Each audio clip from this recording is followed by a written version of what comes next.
Lesson 3. Lesson 3. Mattherhorn Man. Mattherhorn Man.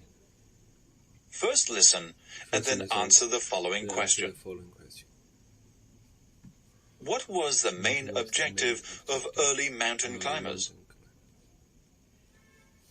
Modern alpinists try to climb mountains by a route which will give them good sport, and the more difficult it is, the more highly it is regarded.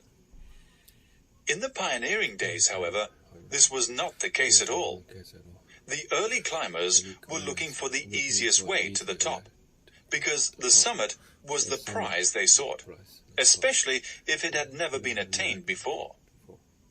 It is true that during their explorations they often faced difficulties and dangers of the most perilous nature.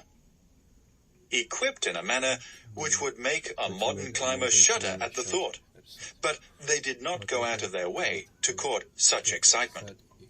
They had a single aim, a solitary goal, the top. It is hard for us to realize nowadays how difficult it was for the pioneers. Except for one or two places, such as Zermatt and Chamonix, which had rapidly become popular, alpine villages tended to be impoverished settlements, cut off from civilization by the high mountains. Such inns as there were generally dirty and flea-ridden. The food, simply local cheese, accompanied by bread, often 12 months old, all washed down with coarse wine.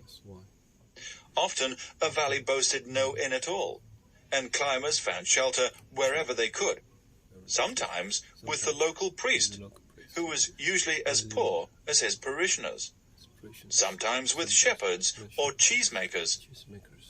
Invariably, the background was the same, dirt and poverty, and very uncomfortable. For men accustomed to eating 7-course dinners and sleeping between fine linen sheets at home, the change to the Alps must have been very hard indeed.